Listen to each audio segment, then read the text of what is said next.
Yo voy a hacer la presentación y, bueno, comienzo a hacer la presentación. En el día de hoy tenemos tres oradores muy conspicuos en el tema del que vamos a tratar. El tema de hoy, la clase se llama Mama Cocha, el agua es salud, problemática en Argentina, Ríe Pibito, una experiencia en territorio. Son varios temas. Mama Cocha le pusimos porque, bueno, en quechua mama es madre y cocha es cuerpo de agua, y en la mitología y religión inca era la diosa de todas las aguas. Como hoy vamos a tratar precisamente del agua, nos pareció interesante ponerle este título. Bueno, vamos a tener, perdonen, yo tenía escrito. Marta, vos podés, ¿me podés hacer un favor? ¿Vos podés dejar de compartir un segundito y después lo podés volver a poner? Sí, claro. Discúlpame. No. Dejar de compartir. Sí. Ahí está. Sí, no, perdón porque tenía escrito en la computadora la presentación. Dale. Bueno, en primer lugar tenemos a la profesora Marta Litter, que es doctora en química de la Universidad de Buenos Aires, hizo una estadía postdoctoral en la Universidad de Arizona, es investigadora superior del Consejo Nacional de Investigaciones Científicas y Técnicas y es profesora titular de la Universidad General San Martín. Fue investigadora principal en la Comisión Nacional de Energía Atómica hasta su retiro, donde fue jefa de la División de Química de la Remediación Ambiental. Su investigación se enfoca al tratamiento de contaminantes orgánicos e inorgánicos en agua y en el aire, por tecnologías avanzadas, innovadoras, especialmente fotocatálisis heterogénea y uso de nanomateriales. Es autora de más de 200 publicaciones científicas en revistas internacionales, libros y capítulos de libros. Recibió el premio Mercosur 2 veces, en 2006 y en el 2011. Fue presidenta del comité organizador local del V Congreso Internacional de Arsénico en el Ambiente, en el 2014, y fue designada pionera de la fotocatálisis en Argentina en el año 2016. Es miembro de la Academia de Ciencias del Tercer Mundo y miembro de la Academia de Ciencias de América Latina. Luego, como segundo orador, vamos a tener al doctor Juan Carlos González. Su lugar de trabajo es el área química inorgánica, el Departamento de Química y Física de nuestra facultad, de la Facultad de Ciencias Bioquímicas y Farmacéuticas de la UNR. Es profesor adjunto de dedicación exclusiva y es director del curso de posgrado Remediación de Aguas Contaminadas con Iones Metálicos y Química Ambiental desde el 2016 hasta la actualidad. Y también es docente de los cursos de posgrado de Bioinorgánica desde 2011. Es investigador independiente de la carrera de investigador científico de CONICET y también de la carrera de investigador de la Universidad Nacional de Rosario. Ha hecho estadías postdoctorales en distintos lugares, como Escocia, en Chile, en Hungría, y ha tenido varias becas para asistir a congresos internacionales. Y también brinda servicios especializados de análisis y asesoramiento para entidades públicas y privadas. Finalmente, el doctor Luis Belli es bioquímico, es doctor en ciencias biológicas, es profesor de enseñanza media y superior en química, es investigador adjunto de CONICET y su principal tema de trabajo es la promoción y desarrollo humano en salud de las comunidades en situación de pobreza, y en los últimos años se ha abocado al estudio y evaluación del agua de consumo para hogares sin servicio de agua potable. Es director del laboratorio Ríe Pibito, que es una iniciativa conjunta entre CONICET y la Universidad Nacional de Rosario, y se la considera una incubadora de innovación social en salud para el desarrollo humano. Bueno, ahora sí, Marta, ya presentados los tres oradores, podés comenzar con tu presentación. Y discúlpame que te lo haya hecho sacar. No, por favor. ¿Se ve bien? ¿Ustedes ven bien? ¿Y escuchan bien? Sí, sí. Sí. Bueno.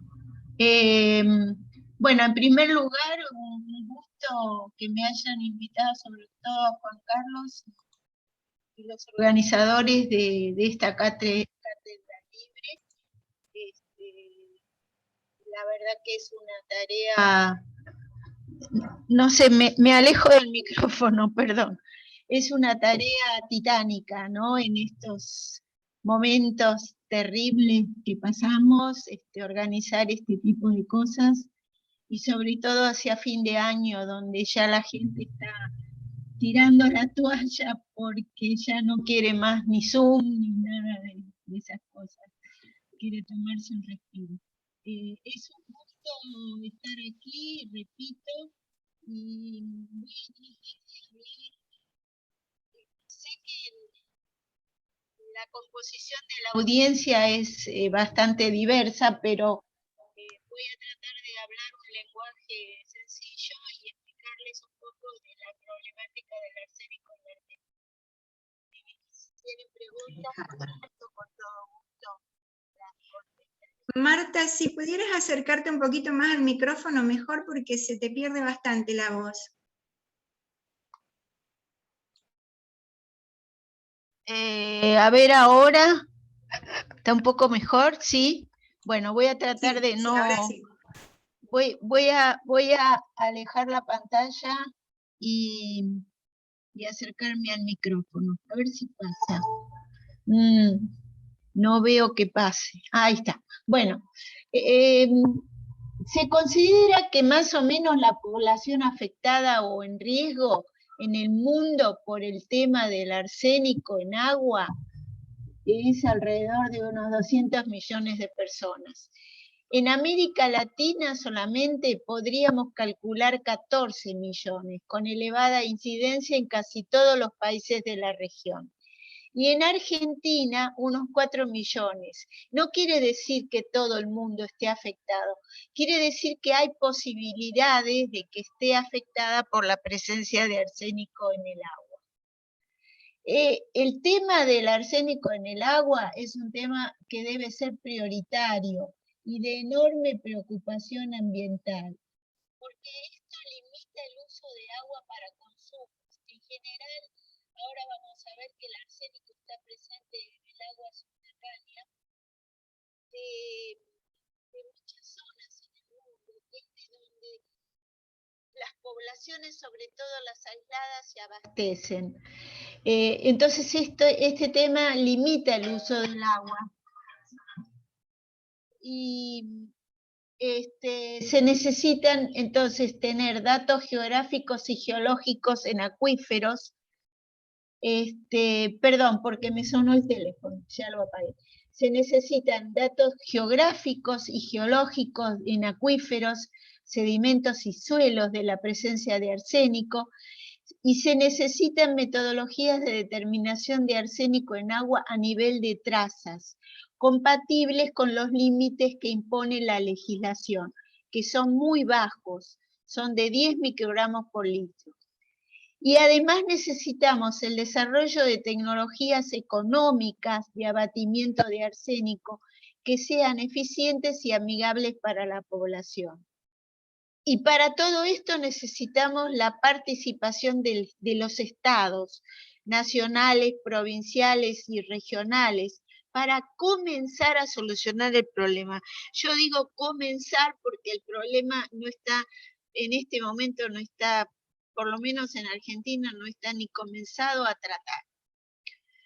Nosotros hace unos años formamos un grupo, se llaman grupos ad hoc, de la red de seguridad alimentaria del CONICET, en el cual sacamos un informe arsénico en el agua que tiene alrededor de 160 páginas y que está disponible en ese link que les dejo y que les va a dar un panorama mucho mejor de que esté interesado de que yo pueda dar hoy aquí. Vamos a comenzar caracterizando desde el punto de vista químico cuáles son las especies arsenicales, arsenito, arseniato, DMA5, DMA3, bueno, los nombres no importan mucho, pero como ven ustedes, lo que es importante es que la toxicidad está aumentando en este orden. Es decir, las especies organoarsenicales son menos tóxicas que las especies inorgánicas como el arsenito y el arseniato, y que son las que están principalmente presentes en las aguas subterráneas.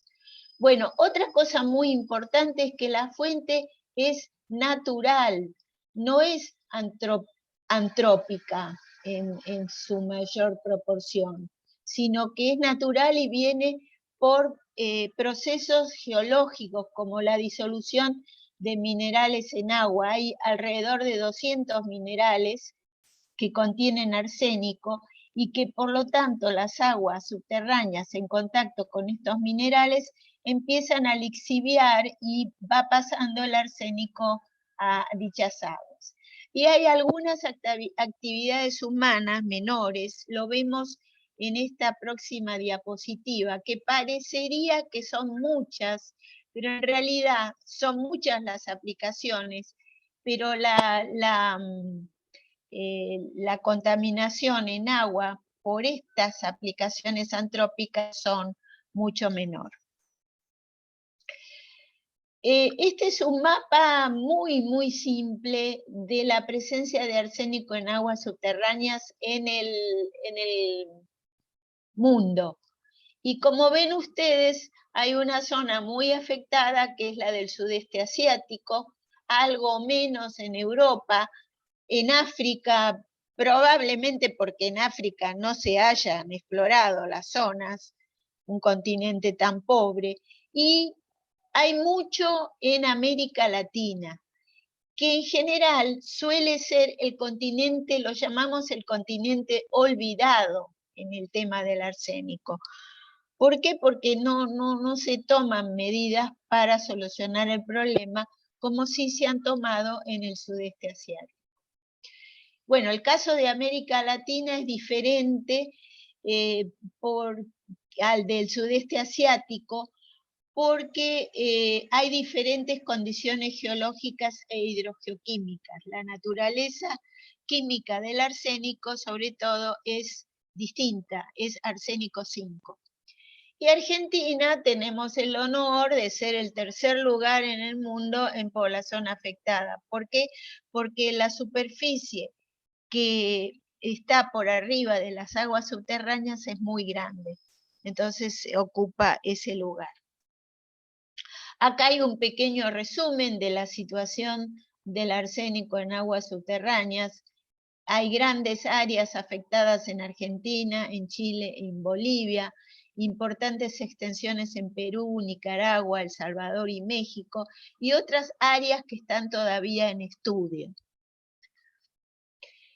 Bueno, como les dije, el límite permitido o indicado, porque la Organización Mundial de la Salud no exige, sino que recomienda el límite indicado por la OMS para agua potable es muy bajito, 0,01 miligramos por litro o 10 microgramos por litro.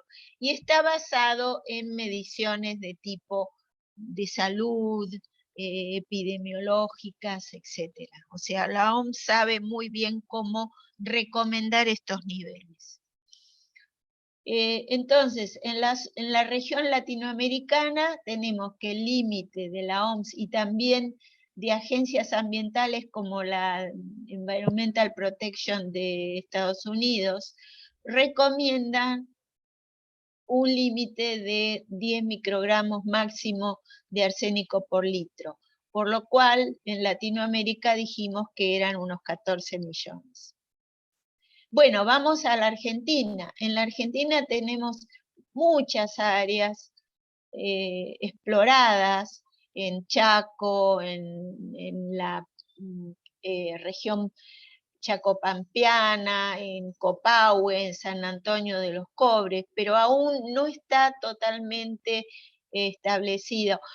Nosotros creemos que hay arsénico en todo el país, pero hay zonas que todavía no están relevadas.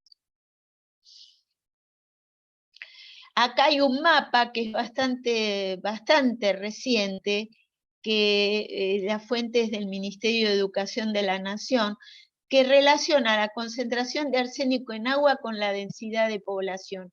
Y fíjense que muchas veces coinciden, sobre todo acá en la provincia de Buenos Aires, en Santa Fe, ¿sí? En la zona norte, en Jujuy, en Salta, coincide la concentración de arsénico elevada con la densidad de población.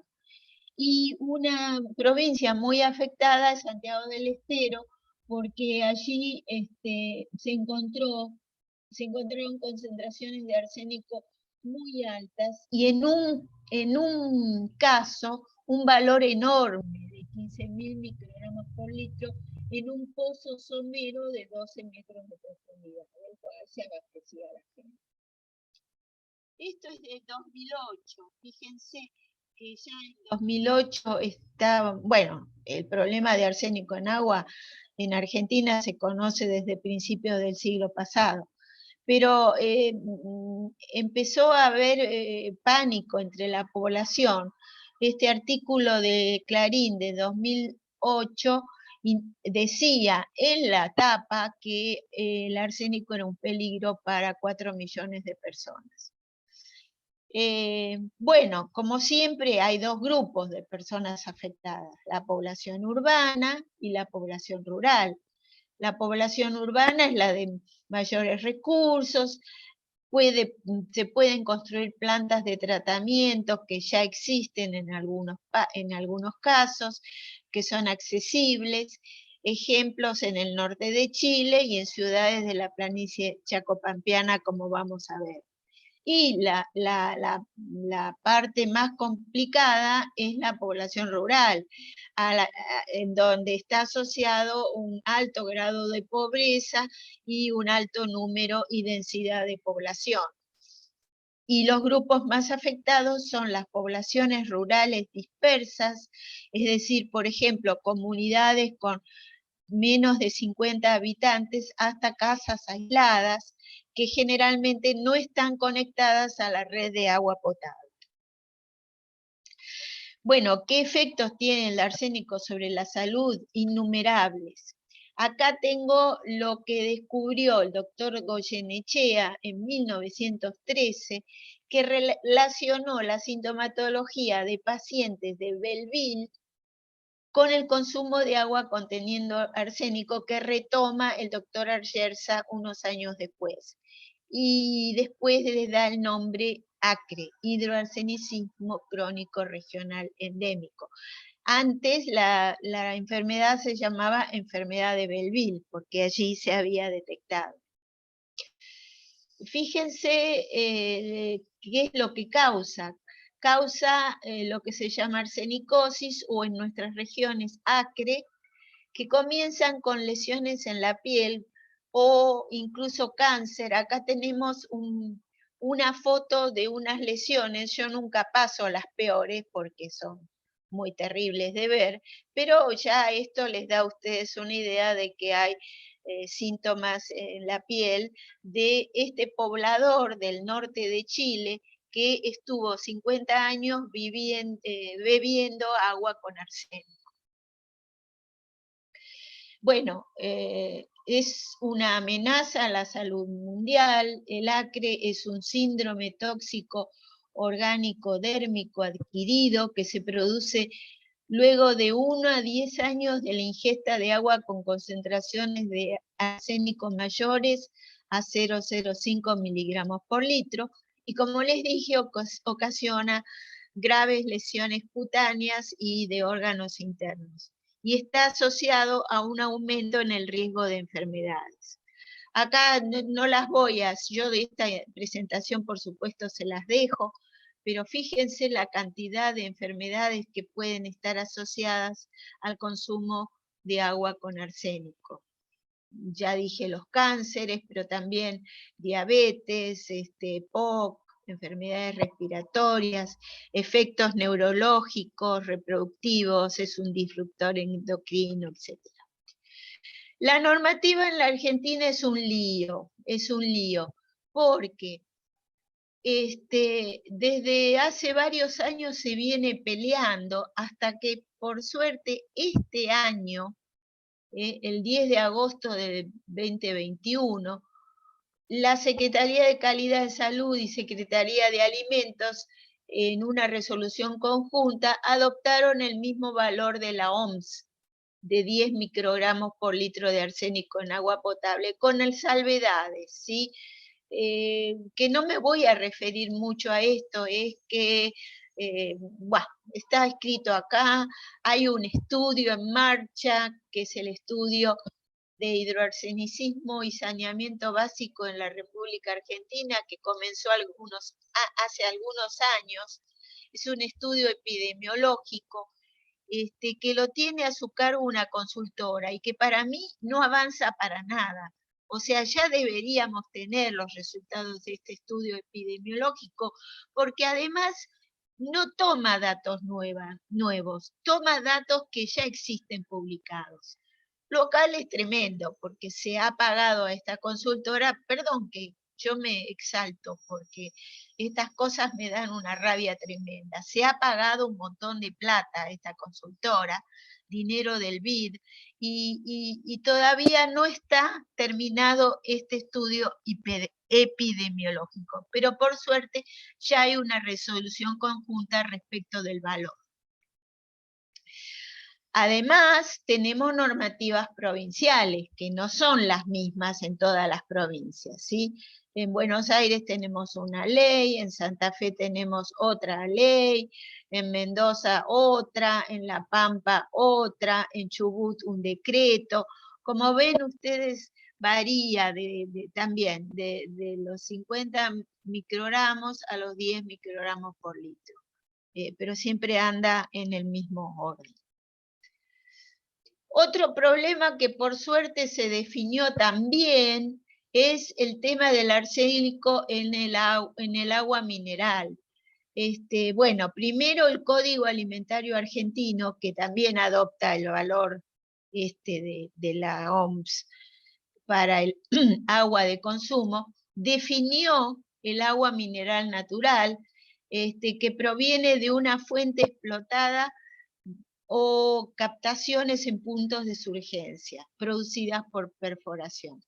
Y hay una resolución también de este año, también de las mismas secretarías, donde disminuye el valor permitido, que era de 200 microgramos por litro, a 0,05 en el agua mineral natural. Era terrible, porque esto además se exacerbó a medida que la gente empezó a tomar más agua mineral. Hubo explotó esto. Antes todo el mundo tomaba agua de la canilla. Ahora los chicos toman siempre agua mineral, pero con ese límite de arsénico y no habiendo una regulación, podían perfectamente tomar agua conteniendo arsénico, porque el arsénico no aparece entre los nutrition facts en el agua, o sea, los factores nutricionales. También puede haber arsénico en alimentos, por ejemplo, sobre todo en arroz, que ese es el problema que tuvo el sudeste asiático, porque ahí consumen mucho arroz, también en trigo y en otros cereales, y también en animales expuestos a altos niveles de arsénico a través de agua de bebida, como una posible manera de transferencia a los humanos a través de la cadena alimenticia, cuando toman leche, carne, comen las vísceras, etc. En Argentina, de la zona chacopampeana, de donde viene en general la leche, no se encontró que hubiera arsénico alto en leche. Bueno, esto es muy importante, no existe tratamiento curativo, o sea, una vez que la enfermedad o esas manifestaciones clínicas comienzan a observarse, no hay vuelta atrás. Es ya la persona está enferma y lo único que se puede hacer es paliar la situación que no siga consumiendo arsénico con agua con arsénico, y que se trate de acuerdo a las manifestaciones que haya tenido. Entonces, como posibles soluciones al problema, yo siempre digo lo mismo. Primero, dar a conocer el problema, ya que es desconocido. Segundo, sensibilizar a la comunidad sin causar pánico, ¿sí? Esto es muy importante. No hay que asustar a la población, hay que decirle, mire, su agua puede tener arsénico y usted puede estar teniendo problemas. Y por supuesto, buscar tecnologías de tratamiento de remoción de arsénico que sean económicas y accesibles para la población. Hay muchas tecnologías convencionales de remoción de arsénico, como las que aquí presento, pero la mayoría son caras o no remueven o no sirven. El arsénico es problemático porque a veces no, un agua que puede ser tratada por un método, otra agua no puede ser tratada por el mismo método, o sea que siempre hay que hacer investigación del agua. En América Latina se trabajó mucho, sin éxito, yo diría, desde el punto de vista de advertir a las autoridades, de que las autoridades tomen parte, pero trabajó muchísimos investigadores.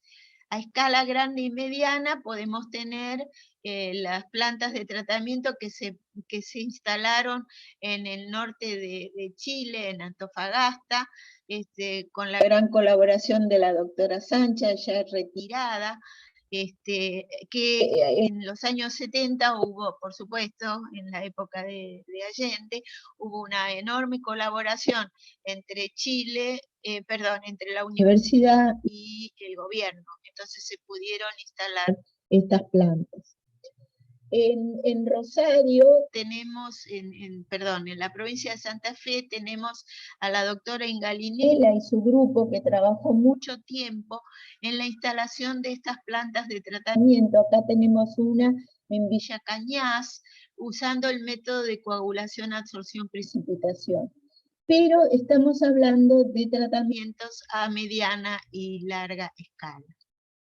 Respecto a tecnologías de pequeña escala, de baja escala, que son las que deben aplicarse en estas áreas rurales o en asentamientos periurbanos, donde no hay una red de distribución de agua potable y donde no hay cuerpos de agua superficial accesibles, y entonces el agua se extrae de pozos y se usa comúnmente sin ningún tratamiento. Esto asociado a otros problemas que pueda tener el agua, como alto contenido bacteriológico, de otros contaminantes químicos, por ejemplo, los que se usan como pesticidas en usos agrícolas, ¿no? Agrícolas-ganaderos.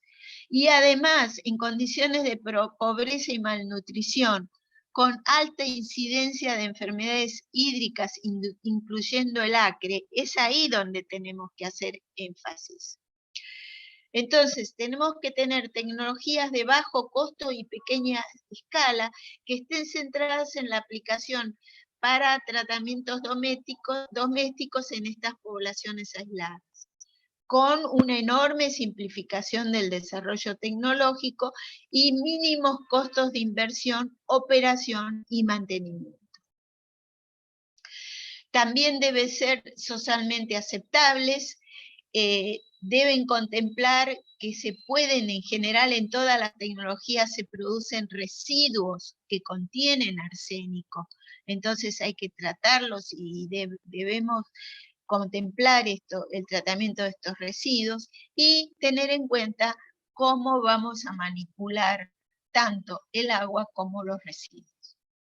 Acá tengo algunos ejemplos, fíjense, desde 1994, que varios investigadores en la región de Tucumán y Santiago del Estero trabajaron con absorbentes o hidrogeles de aluminio, laterita, que es una tierra roja, hidroxiapatita biogénica, que viene de huesos de vaca.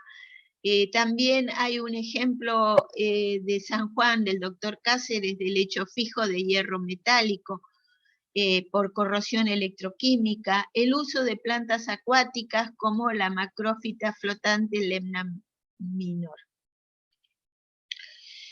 El INTI desarrolló un modelo de intervención para el abatimiento de arsénico en aguas de consumo, que desarrollaba un plan de acción para eliminar arsénico en aguas de consumo en diferentes contextos de poblaciones en riesgo, y proponía diseñar un dispositivo rural para municipios, provincias, localidades, grupos poblacionales, ONGs, empresas proveedoras de servicios.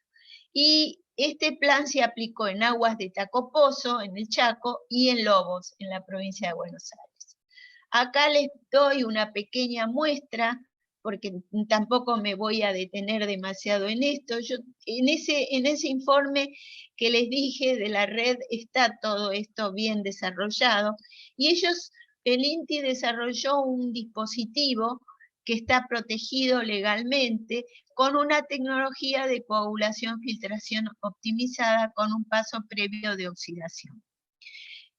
Por las dudas de que hubiera, en general el arsénico es arsénico 5, pero puede haber algo de arsénico 3. También en la Universidad Nacional de La Plata, el grupo de los doctores Yalamuk y Boto desarrollaron un sistema mediante el empleo de geoabsorbentes. Ellos evaluaron depósitos minerales de 9 provincias que están acá en este mapa, encontrando materiales conteniendo hierro. El hierro es un gran removedor de arsénico. Entonces acá tenemos yacimientos con hierro, arcillas, yacimientos ricos en magnetita. Instalaron equipos con una capacidad para tratar 2.000 litros por día en escuelas de la provincia de Buenos Aires, llegando a un contenido final menor al recomendado por la OMS. También hicieron un gran trabajo para inmovilizar el geoabsorbente una vez que se agotó, que es el problema, generalmente los absorbentes se agotan, en un proceso de cementación que cumple las normas de lixiviación y que es una alternativa económica y efectiva para aislar el contaminante del ambiente, posibilitando la preparación de piezas aptas para su aplicación en construcción. También en Salta, la doctora Farfán estuvo trabajando en un proceso de precipitación-filtración a través de un lecho de arena, utilizando distintos materiales de hierro, tan simples como clavos, alambres, activados para generar una capa de hidróxidos de hierro, que son los que coprecipitan el arsénico. Acá ellos instalaron plantas de tratamiento con un programa que tenían en Salta, en distintas escuelas. Acá tenemos otra, ¿sí? Otra escuela, y otra. En todos los casos instalaron plantas de tratamiento con sus respectivos tanques para provisionar el agua. También un grupo de La Plata, de la Facultad de Ciencias Exactas y de Ingeniería, y con el INIFTA, los doctores García Enschlag y Berardozzi, tienen propusieron un tratamiento usando una columna con lana de acero, o sea, virulana, ¿sí?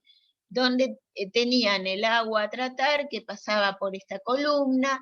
Después tenían un tanque para oxidación y aireación para producir este óxido que precipitaba aquí abajo, y luego pasaban todo por un filtro de arena y finalmente salía el agua tratada. Acá tienen un prototipo, tampoco me voy a detener, está todo bien detallado en el informe, con 3 módulos. Y después, al final, les cuento un poquito lo que hicimos nosotros, que usamos hierro cero valente con luz ultravioleta y otro sistema que es fotocatálisis heterogénea con dióxido de titanio, que son palabras muy complicadas, pero son todo muy simples.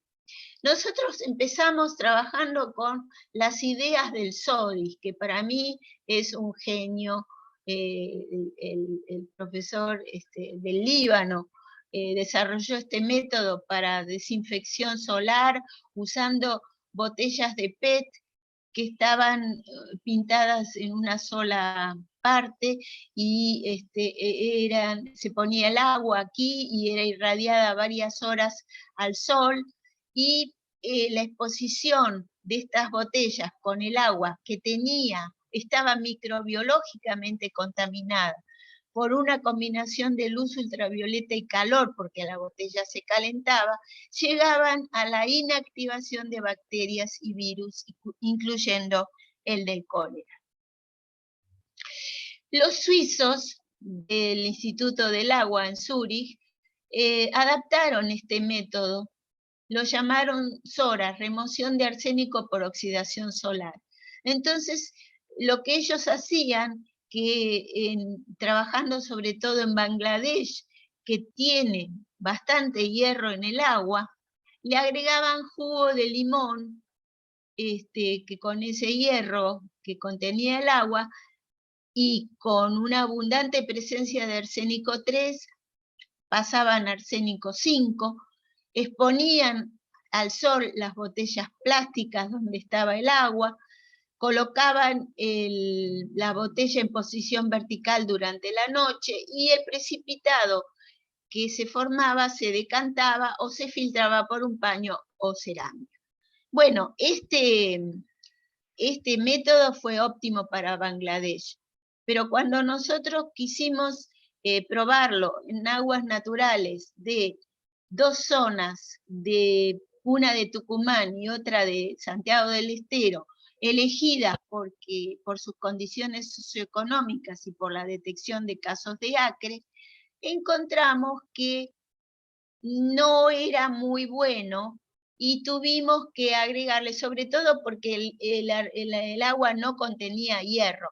Entonces a alguien se le ocurrió la brillante idea de introducir un alambre de esos que se usan en el campo, de alambre de enfardar, en la botella. Y entonces conseguimos reducir un poco la cantidad de de arsénico, que mejoraba si la botella se irradiaba. Estas fueron solamente 6 horas. Si hubiéramos dejado más tiempo, sí, probablemente hubiéramos encontrado una reducción mayor. Nosotros después trabajamos con hierro cerovalente nanoparticulado, o sea, en lugar de usar o virulana, que no nos habían dado muy bien a nosotros, o alambre de enfardar, usamos nanopartículas de hierro. Y acá les presento nuestros resultados, que ven que bajamos bastante y logramos llegar a una concentración, a la concentración recomendada por la OMS. Y esto podía servir tanto para arsénico 3 como para arsénico 5. Ventajas adicionales de este método, bueno, que las nano se usan en cantidad muy baja y por lo tanto los residuos que deja también son pocos. El hierro en solución está por debajo de la normativa. El hierro no es demasiado tóxico, pero es feo de ver el hierro en el agua y la gente no le gusta porque cambia el color. Los flóculos, si quedan, pueden removerse magnéticamente y puede abatirse también la contaminación microbiana que nosotros no hemos probado, pero es posible que ocurra. La fotocatálisis heterogénea con dióxido de titanio. El dióxido de titanio está presente en jugos de fruta, en pantallas solares, es un polvo blanco nanoparticulado que se puede fijar muy fácilmente a las botellas o bien a barritas de vidrio o a esferitas de cerámica, o a anillos llamados anillos Rashi. Y nosotros sometimos entonces un agua, ahora les muestro los resultados, las botellas de PET con dióxido de titanio a la luz solar por varias horas, y fíjense que logramos bajar el arsénico, que inicialmente era bastante alto. En uno de los pozos, probamos 6 pozos, en un caso llegamos a valores menores de 10 microgramos por litro, con una remoción del 94% de arsénico. Bueno. Otra cosa que les quería comentar, que a mí me gusta mucho, es que también sintetizamos nanopartículas a partir de extractos de yerba mate y de té, ¿sí? Y esta síntesis es muy simple y muy linda, porque lo único que hacemos es hacer el té, o el mate cocido, le agregamos la sal de hierro, y vemos que inmediatamente a temperatura ambiente empiezan a ennegrecerse la solución con la formación de estas nanopartículas basadas en hierro, que son en realidad unos complejos de hierro. Y esto lo probamos con cromo, o sea, era muy buen removedor de cromo, ¿sí? Y después lo probamos con arsénico 3, que no dio muy buena remoción, pero tampoco las nanopartículas cerovalentes comerciales eran muy eficientes para remover arsénico 3, pero sí tuvimos buenos resultados con arsénico 5. Y en eso solamente, y muy buenas con las partículas preparadas con yerba. Y en eso andamos todavía. Este proyecto, lo digo rapidito, fue muy lindo, lo hicimos con gente del Instituto de Altos Estudios Sociales de la UNSAM y con la gente de la Universidad de Santiago del Estero. Era un diagnóstico sobre acceso y calidad de agua en zonas rurales de la provincia de Santiago, y proponer estrategias de intervención para paliar los efectos producidos por la contaminación. Elegimos zonas en Santiago, en 2 departamentos, en Banda y en Copo. Acá están. Esto fue muy, muy interesante, porque en Banda, que yo había ido hace 10 años atrás, había bastante arsénico en el agua, pero después cambió el gobierno e instalaron una red de agua potable. Por lo tanto, en Banda no había graves problemas de arsénico. Pero sí los había en Copo, que es una zona muy pobre, con habitantes dispersos, y el 36% de los hogares no tiene acceso a la red de agua potable. Fíjense la cantidad de casos notificados de acre por habitantes, y en Copo se presentan los mayores casos. Esto es Copo, fíjense, es muy pobre. Y bueno, las etapas del proyecto fueron un diagnóstico, una evaluación de tecnologías de bajo costo para provisión de agua segura, especialmente libre de arsénico, y una tercera intervención en la zona con aplicación e implantación de tecnologías. Esto fue un proyecto que se llamaba Diálogo entre las Ciencias, y tuvimos plata para hacer 5 campañas con 57 entrevistas en Banda y en Copo, algunos análisis físico-químicos y algunos ensayos de remoción en muestras sintéticas y en aguas colectadas. Las conclusiones fueron, ya les dije, que la zona norte presentaba problemas dramáticos. En Banda no había ni contaminación microbiológica ni importantes niveles de arsénico. Acá tienen las concentraciones de arsénico en Banda y en Copo, y los materiales que ensayamos, de los cuales estos, los primeros, hasta aquí, son macro, son materiales, bueno, acá hay un nano también, pero son comerciales. Estos son nanopartículas de hierro cerovalente, Uno es producido por una empresa argentina y otro producido por una empresa checa. Y también probamos 2 sintetizados por nosotros en el laboratorio. Acá tienen los resultados en aguas reales de copo.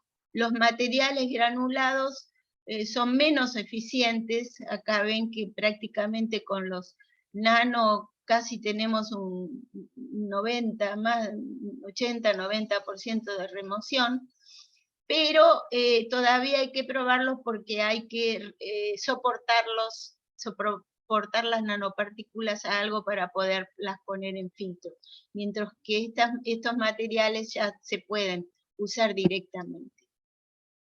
Como se había acabado el dinero, no seguimos con este proyecto, pero lo que sí sabemos es que esta metodología puede ser replicada en otras zonas.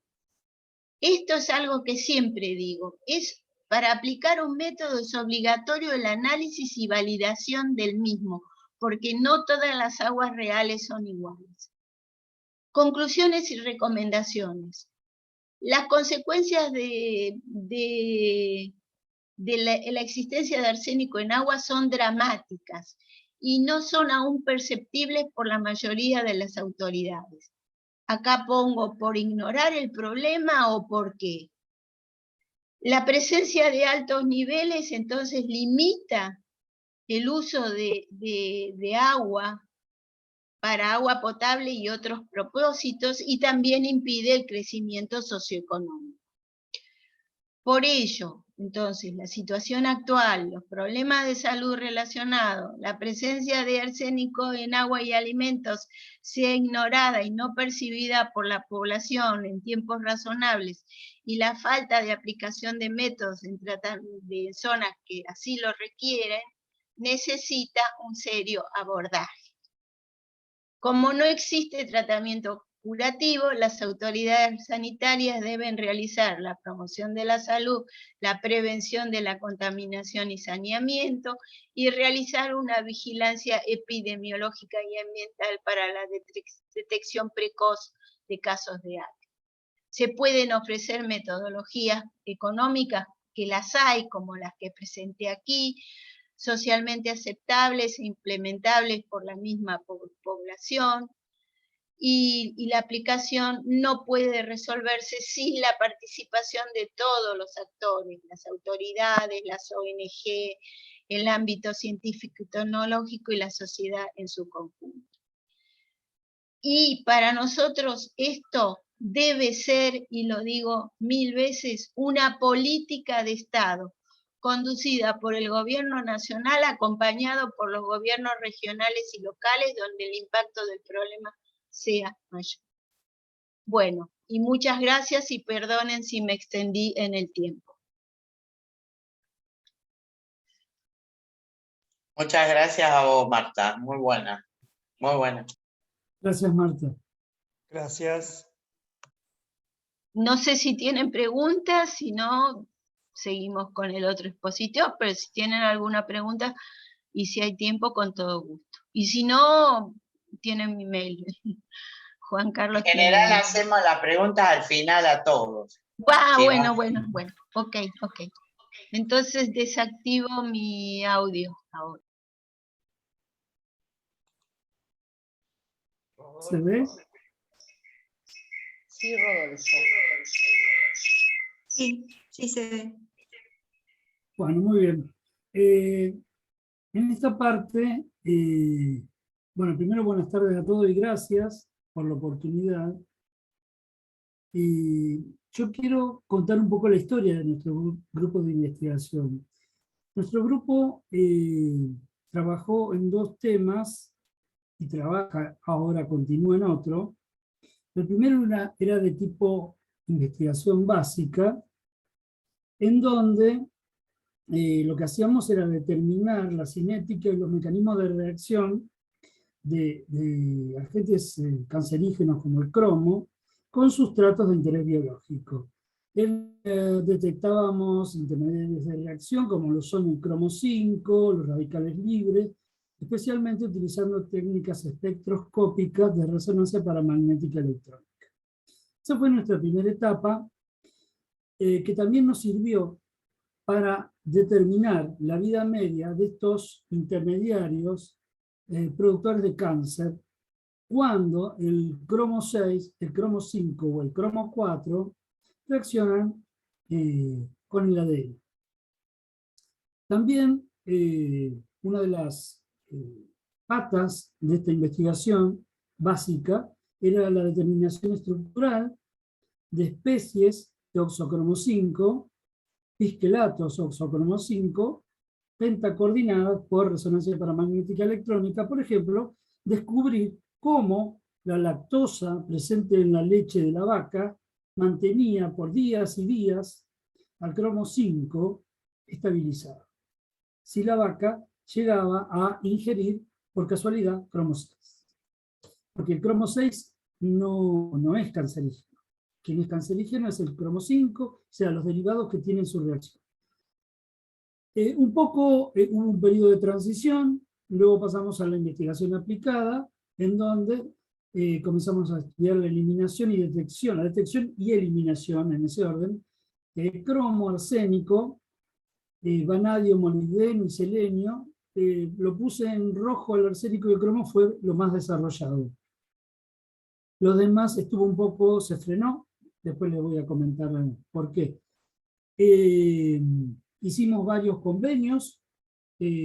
Uno de los primeros convenios fue con la empresa Tecmin, de vinculación me refiero.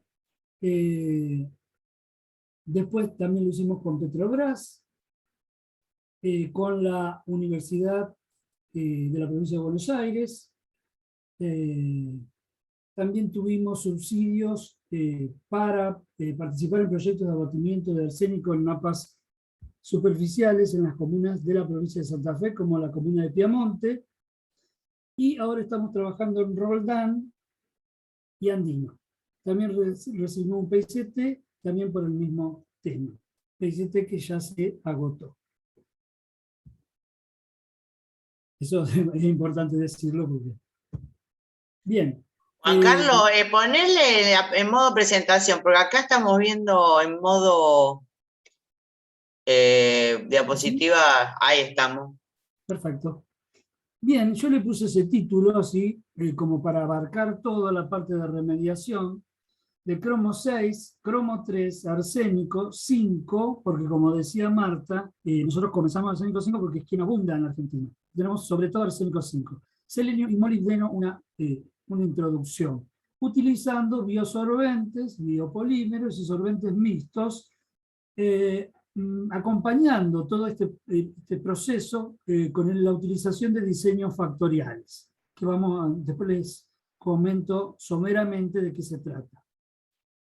Todos estos son los integrantes, de algunos me olvido, que han estado, que otros siguen estando, otros nos dejaron, y que participaron de este trabajo. Bien, ¿qué es la contaminación? Cualquier alteración del estado natural por la introducción, no sé, por ejemplo, como comentaba hoy al principio, la cría de salmones en el canal de Beagle, provoca un desorden, un cambio, una alteración que es negativa. Es negativa para el medio ambiente. Es decir, que por lo general es un tipo de actividad antrópica o humana. Por supuesto que existen muchos tipos de factores que pueden alterar el medio ambiente, pueden ser físicos, químicos, biológicos, psicológicos, en la entrega de los informes, ¿ven ustedes ahí? Ahora, o en la escritura de los papers que nos mantienen en el sistema. Bueno, nosotros vamos a enfocar nuestra charlita a los contaminantes químicos. Por supuesto, consideramos que estos contaminantes químicos, ya sean de origen natural o de origen antrópico, lo que hacen es contaminar el agua. Por lo tanto, los factores de crecimiento económico y desarrollo social, porque contaminan, no impiden la calidad de vida. Uno en el planeta tiene un 0,86% de agua disponible para consumo humano y esto debe ser cuidado. El agua es un derecho para todo ciudadano y debe llegar a él en cantidad y en calidad. El agua en Argentina tiene una distribución desigual. 2/3 están bastante bien, mal, perdón, al revés, y 1/3 bien, en cuanto a las cantidades. Hay una amenaza creciente sobre las fuentes de agua, superficiales y subterráneas, por sobre todo la mano del hombre. Y aquí vamos a dar dos motivos. Hay un crecimiento industrial y productivo, como el que sucede en el cordón urbano industrial que bordea el río Paraná, desde Rosario hasta La Plata, en donde se vuelcan alegremente efluentes maltratados o sin tratar directamente. Y no olvidemos a los dinosaurios, que son industrias abandonadas, como por ejemplo electroclor, sulfacid, que después las voy a mencionar, que hay una de ellas, electroclor, si no me equivoco, que tiene bombonas de cloro y otros materiales y otros agentes súper tóxicos, corroídas, oxidadas. Es una bomba de tiempo, y eso lleva más de 7 años, la justicia no se expide sobre eso. O sea, eso está ahí, no se puede tocar, no se puede hacer nada, y eso está ahí. Después le voy a mostrar fotografías. También el desarrollo desorganizado, es decir, los asentamientos poblacionales marginales, contribuyen a la contaminación de los cuerpos acuíferos, pero quiero hacer una salvedad. Las industrias, el SWIFT, electroclor, sulfacid, tienen suficiente dinero como para tratar sus efluentes. La gente no. Esta gente que vive en la marginalidad no tiene la posibilidad de hacer un tratamiento o lo ignora por completo. Entonces, no es lo mismo. Sí, es cierto, sí, pero no nos quedemos en el relato, en mi opinión, ¿no? No debemos quedarnos en ese relato, que los pobres y tercermundistas somos los que contaminamos, porque no. El ejemplito del salmón que les dije hoy, gente que viene a fabricar salmón, contamina acá en Noruega, por ejemplo. Por suerte ahora Argentina reaccionó bien y los sacó, los fletó. Chile no. Chile tiene otra postura con respecto a este tipo de cosas. Bien. Nosotros tuvimos una primer vinculación con la empresa Tecmi, realizábamos ensayos físico-químicos para ellos, ellos fabricaban contenedores de derrames químicos, solventes orgánicos, inorgánicos, ácidos fuertes, ácidos débiles, etc. Durante muchos años fuimos haciendo ese tipo de análisis, esa vinculación, y un día se nos ocurrió probar qué pasaba con uno de los productos que ellos fabricaban, que eran unas arcillas naturales, que ellos vendían, perdón, no es que fabricaban, vendían, sacadas de una cantera, y estas arcillas tenían o no posibilidad de retener iones metálicos. ¿Por qué pasó esto? Porque en ese momento nosotros comenzamos a ver la presencia de cromo en algunos lugares. Entonces ahora voy a hablar un poquito de cromo y de otros iones metálicos en algunos lugares. El cromo es peligroso. El cromo 3 es un cancerígeno tipo 1, y el 6, y el 3 es tipo 3. Las cantidades permitidas por la OMS es 0,0 miligramos por litro o 50 microgramos de cromo total. En efluentes, 0,25 o 250 microgramos de cromo total. Acá hay que tener un poquito de cuidado con dos cosas. Primero, no me quiero olvidar de comentarles esto. El control en el efluente no es un valor fijo. Depende, la exigencia, digo, de la concentración, depende de cuando se descarta al cuerpo acuífero este efluente, depende de la distancia que esté la toma de agua de la ciudad más próxima, el pueblo más próximo, depende de la capacidad de dilución que tenga el cuerpo de agua receptor. Es decir, no es lo mismo tirar una solución de cromo 3, de la concentración que sea, a una laguna que al río Paraná, ¿no? Hay un factor de dilución que ayuda un poco. Por eso los valores permitidos son, en realidad, deben tener en cuenta todos esos factores. Es decir, la distancia de la toma de agua y también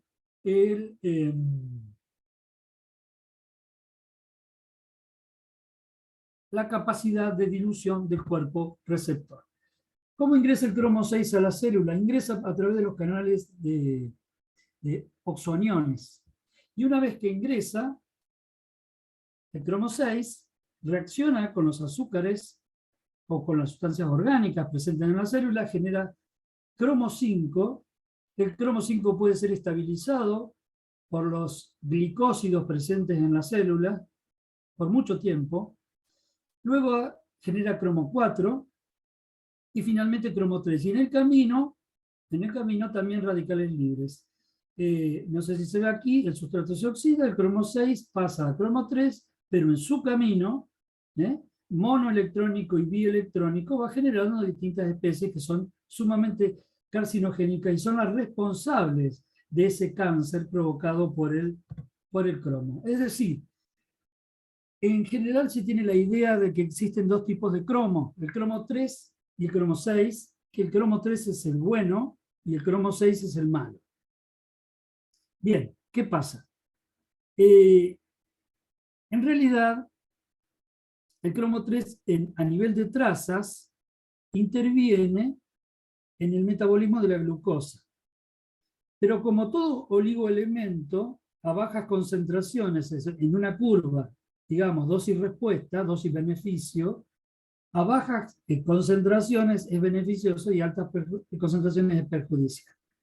El cromo 6 es directamente un agente carcinogénico. Aquí les estoy mostrando una nota de un diario que relaciona los casos de cáncer que en un momento fueron relacionados con la actividad de una curtiembre Arlet. Y acá quería comentar que esto siguió y siguió por años, y ahora se inauguró en el 2018 otra planta más, que ignoro las sustancias que están utilizando, porque a lo mejor es probable que se utilice otra sustancia y que yo no lo sepa.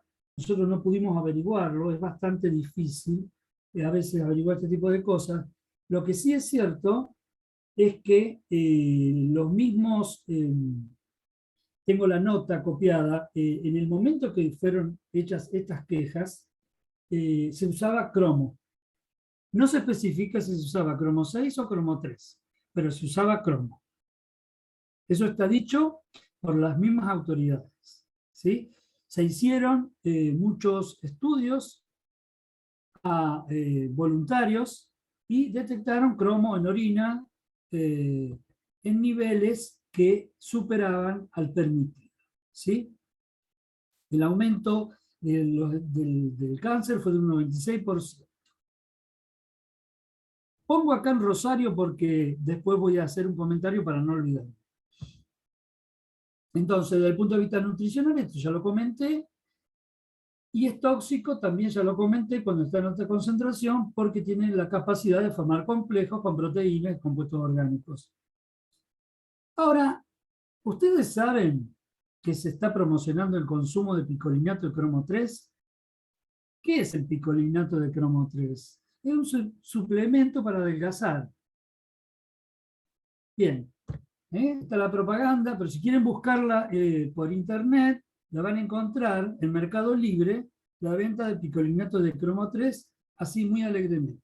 No lo digo yo, acá hay un señor muy respetado por sus investigaciones, que es Peter Light, un australiano, que dice específicamente que hay que tener mucho cuidado y sobre todo con las dosis del suplemento dietario, particularmente picolinato de cromo 3.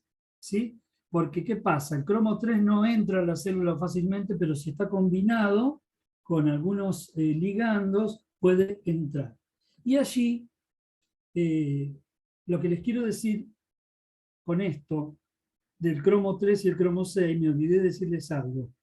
Uno dice el cromo 3 es el bueno de la película, el cromo 6 es el malo, pero en realidad ustedes sabrán que el cromo 3 se oxida fácilmente al cromo 6.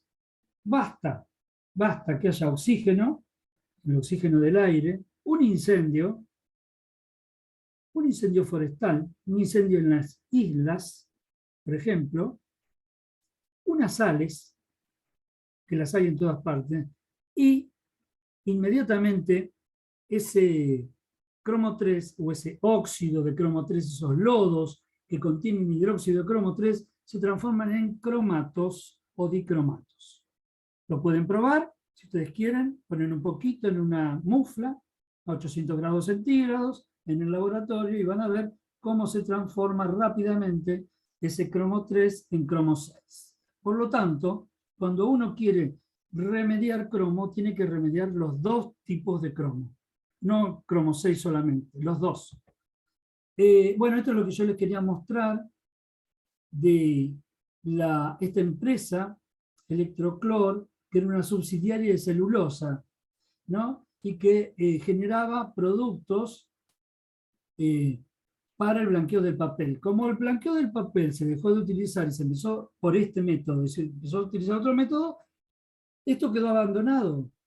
Entonces ahora se detectan en los pozos estos valores de cloroformo, tetracloruro de carbono, como ustedes podrán leer, que superan ampliamente los límites permitidos, creando toda esta cantidad que ven aquí de enfermedades. Una foto desde un dron, cada una de estas es una bombona que contiene cloro. Oxidadas a la intemperie, todo esto está en juicio, en litigio, no te brindan más información porque justamente está en juicio, en litigio. El saladillo. El saladillo hace mucho tiempo, ¿sí? El saladillo era un lugar excepcional. El saladillo hoy. ¿Qué es esa espuma? ¿Por qué hay tanta cantidad de espuma? Por una cantidad de material graso que hay. Bueno, nosotros, dijo el mosquito. Florencia Mangiamelli se subió a una canoita con su esposo y su hijito y fueron a sacar muestras por el saladillo en distintos puntos, como pueden ustedes ver, hasta la desembocadura con el Paraná. Esto es el saladillo. Aquí están las fotos. Este es el esposo de Florencia, este es el nene, y Florencia es la que saca la foto.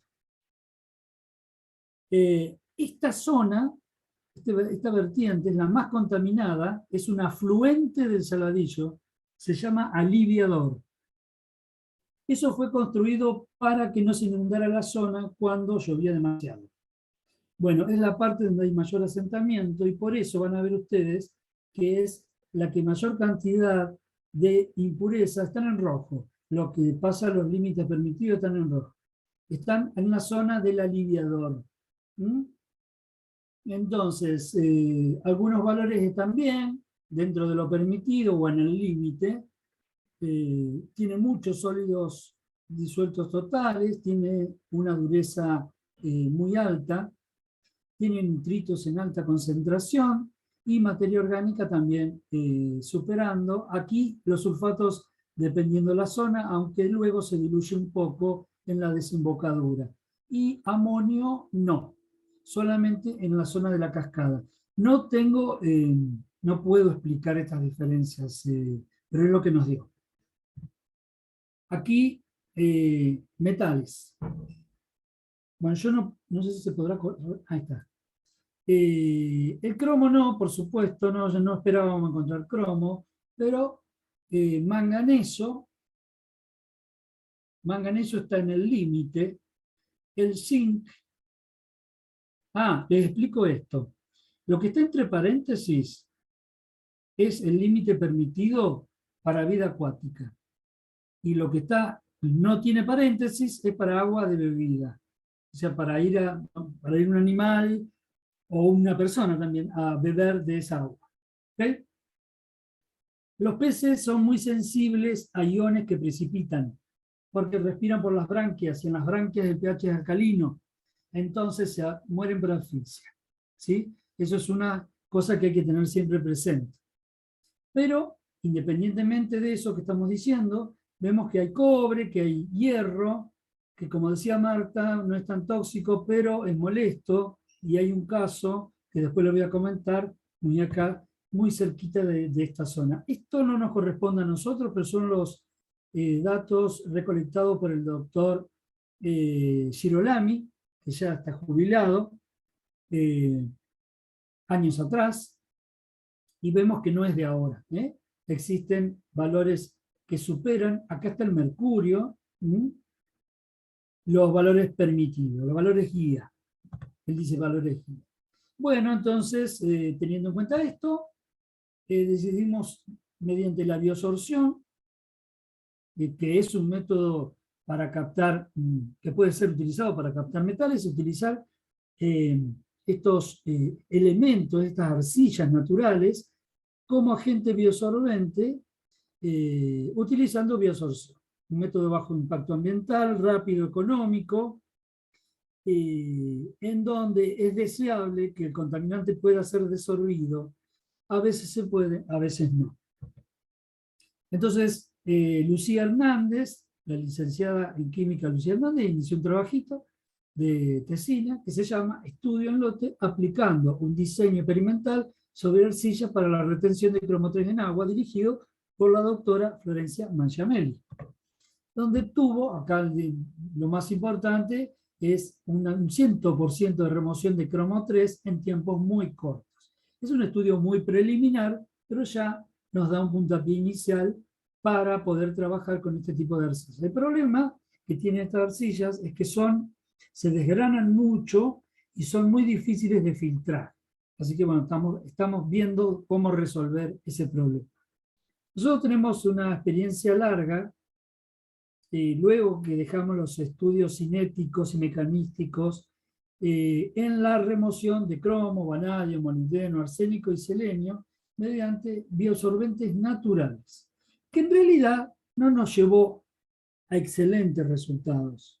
Sí nos dio algunos resultados, pero no fueron del todo excelentes, especialmente con los bioabsorbentes naturales.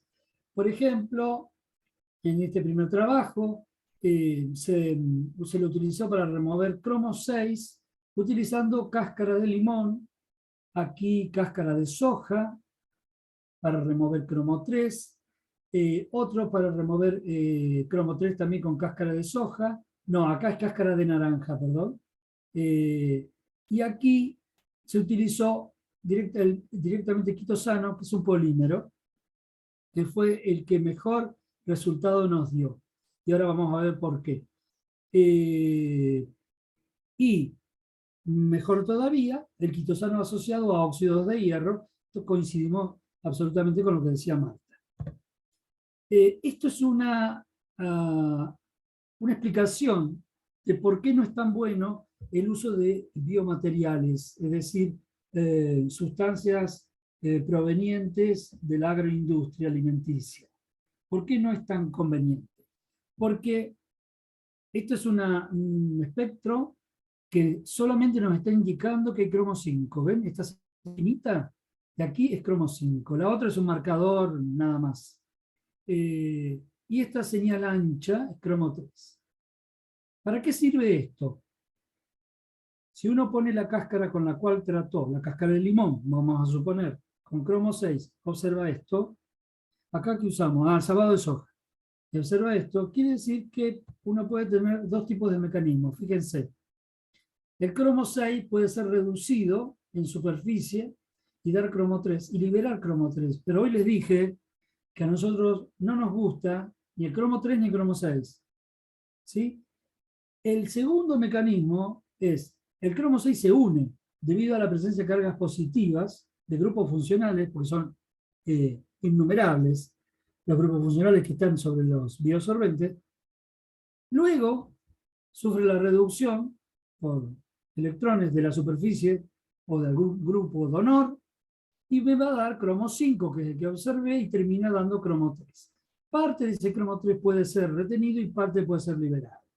Entonces, como todas estas biomasas se comportaban de esa manera, decidimos no seguir trabajando con este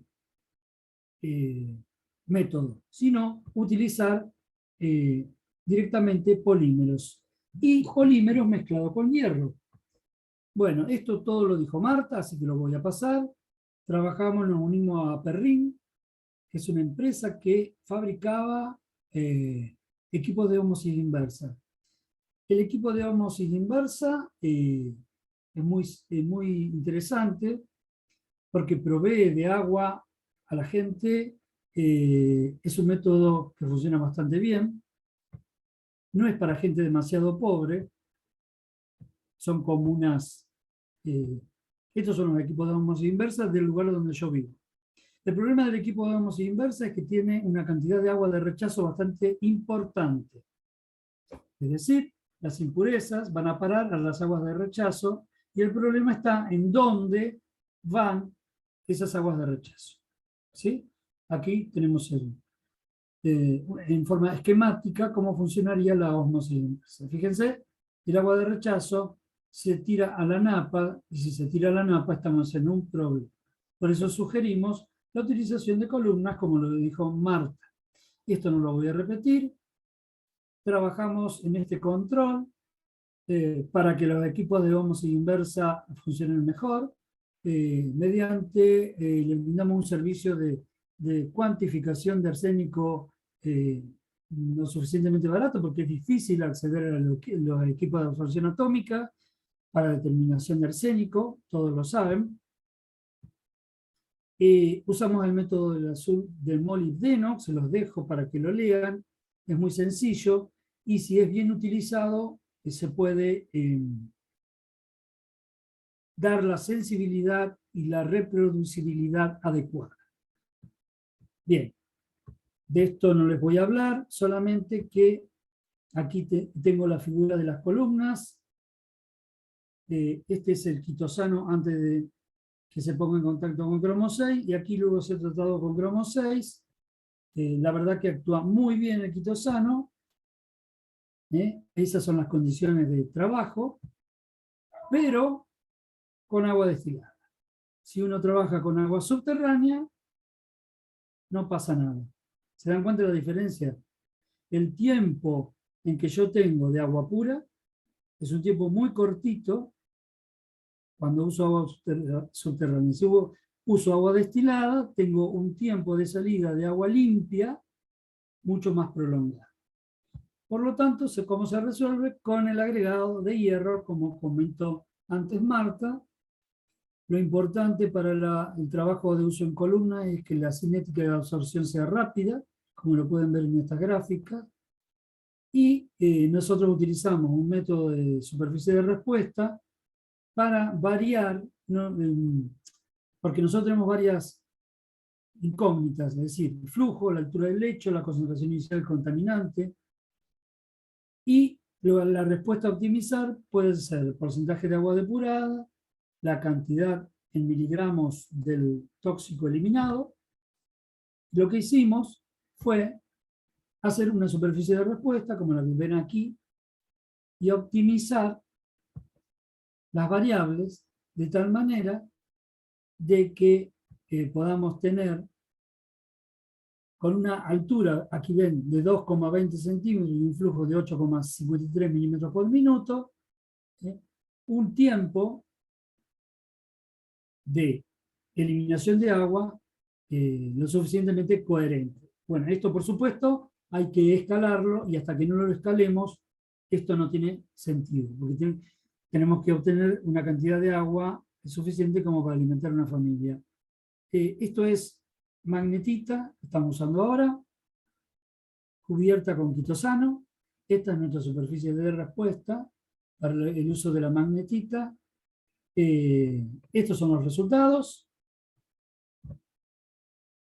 Y las aguas negras y sus consecuencias, es simplemente que nos hemos encontrado con una gran cantidad de hierro y manganeso en los pozos de las zonas cercanas a Roldán, y cuando la gente llena sus piletas de natación con estas aguas de pozo y le ponen pastillas de cloro, precipita el hierro, precipita el manganeso, y por eso se llaman las aguas negras. Entonces, ¿qué hacen? Usan el agua de red para las piletas. Entonces, ¿qué hacen? ¿Cuál es la consecuencia? La gente se queda sin agua. Bueno, la eliminación de molibdatos lo dejo para más adelante. Además, quiero aclarar que era un trabajo iniciado por el doctor Sebastián Bellú, que ya no está con nosotros. Gracias.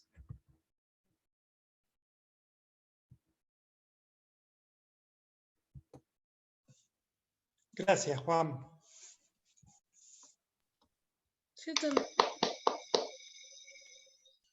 Gracias, Juan.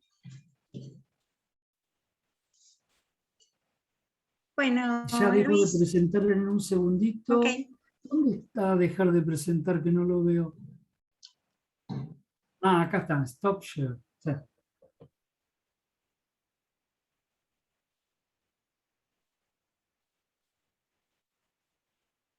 Bueno, Luis, cuando quieras. Bueno, bárbaro. Muchísimas gracias, Cristina, por la presentación dedicada. Y bueno, muchas gracias a todo el grupo Refundar por la invitación, por armar la cátedra libre. Bueno, un emprendimiento, digamos, colectivo, que es importantísimo en este momento. Bueno, honrado de compartir esta charla con la doctora Litter y con el doctor González, y bueno, saludarlos a todos en general. Bueno, en particular muchos compañeros que hace un montón que no veo, a Amelia, a Ale, a Celeste, bueno, a Claudia Abecasis, a Claudia Agier, a Cecilia, así que bueno, nada, que nos cruzamos y nos saludamos en la facu, y no, y hace mucho que no pasa. Así que bueno, la idea un poco de la invitación, porque contar un poco cuál es, digamos, el camino que hicimos con el grupo Ríe Pibito. Bueno, contarle, empezamos en el año 2010 a partir de un grupo de estudiantes, docentes graduados y no docentes, con esta idea bueno, de preocupación por las problemáticas sociales de nuestra ciudad, creo como la mayoría, pero bueno, con la idea de tratar de aplicar desde nuestro conocimiento, digamos. Nos llamamos Ríe Pibito porque bueno, no teníamos en claro qué hacer, pero sí lo que queríamos lograr. En ese sentido, el agua fue como una herramienta, digamos, como una ayuda, digamos. El agua en el sentido de ser una necesidad básica de las personas. Justo ese año se declaró como derecho humano. Bueno, el acceso al agua y saneamiento fundamental para la salud, o sea, la segunda mayor causa de mortandad en niños menores de 5 años. ¿Escuchan un eco mío? ¿O me escucho bien? No, te escuchas Se bien. escucha bien. Pero Amelia, me parece que ella está haciendo algo de ruido, ¿puede ser? Yo escucho de ahí. Amelia, mirá, si podría cerrar el micrófono, a lo mejor se soluciona. Ahí está. Gracias. Perfecto. Bueno, bien.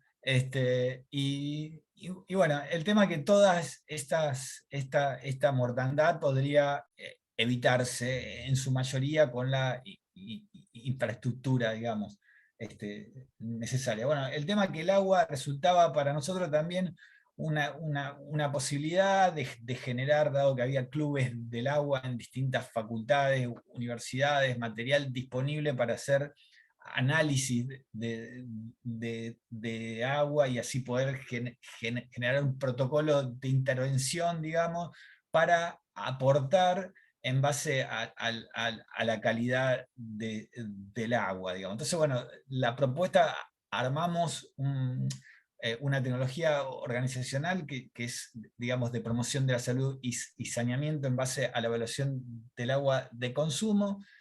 El segundo paso fue buscar, digamos, en dónde poder llevarla a cabo, a partir de contactos, amigues, digamos así, logramos llegar al distrito este, que no por nada el distrito, digamos, con menor porcentaje de viviendas con provisión de servicio público de agua, y llegamos al barrio de Villa Banana, que es el barrio que queda en Avenida Perón, ex Godoy y 27, es un asentamiento que se formó en esa zona, fundamentalmente debido a las vías, digamos, del ferrocarril Belgrano, que cuando bajaba su velocidad la gente descendía y se formó un asentamiento informal en la zona. El tema, bueno, es una zona donde vive gente de muy bajos recursos, una de las zonas en Rosario, esto es del censo 2010, seguramente si se actualiza va a haber más personas viviendo ahí, y bueno, el índice de necesidades básicas promedio es 24%, pero bueno, con respecto al 6% de la ciudad, y con zonas, digamos, que son una de las más altas de la ciudad, o sea, un barrio con muchas carencias de recursos. Bueno, el tema del agua en el barrio, en la década del 70, la empresa provincial de agua lo que hizo al respecto fue proveer de un caño madre de agua para todo el barrio. Pero el tema es que no se hicieron la distribución, digamos, de la red de distribución, la cual la llevaron a cabo los vecinos de manera informal. Bueno, es una red que es superficial y riesgosa y poco eficiente, digamos. Bueno, les comento, digamos, cuál es la organización general de la actividad que hacemos de promoción de la salud y saneamiento en base a la evaluación del agua de consumo. La actividad, digamos, tomamos una zona del barrio que previamente visitamos.